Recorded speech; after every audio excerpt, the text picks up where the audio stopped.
আমি সঙ্গীতা।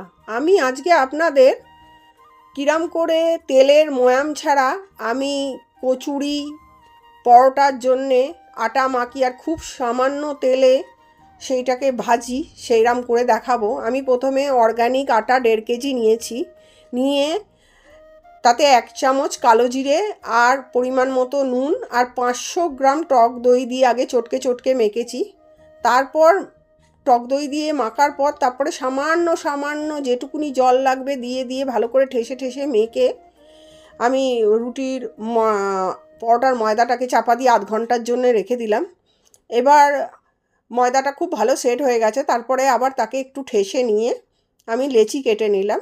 লেচি এবার বাটির মতো গোল গোল করে চেপে চেপে বাটির মতো করে এবার তাতে কড়াইশুঁটির পুরটা ভরে নিলাম।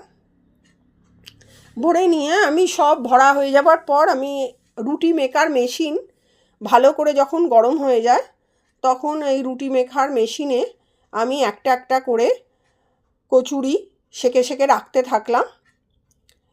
এরপর যখন আমার সব সেঁকা হয়ে গেল তখন আমি চাটু ভালো করে গরম করে নিয়ে একটা একটা করে কচুরি চাটুতে দিয়ে এপিট ওপিট করে ভালো করে চেপে চেপে সেঁকে নিলাম। সেঁকে নিয়ে তারপরে আমি খুব সামান্য অয়েল ব্রাশ করে করে আবার এগুলোকে ভেজে নিলাম। এটা আমার কচুরিও বলতে পারেন আর পরোটাও বলতে পারেন।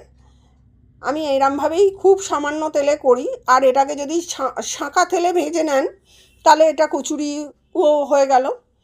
এরমভাবে আমি করলাম, খুবই নরম হয়, করে দেখবেন আপনারা, খুবই খেতে ভালো হয়। আর আমি এরমভাবেই সেঁকে রেখে দিই 7 দিন 8 দিন পর্যন্ত ফ্রিজে রেখে দিই, কিচ্ছু হয় না, টিফিন কৌটো করে।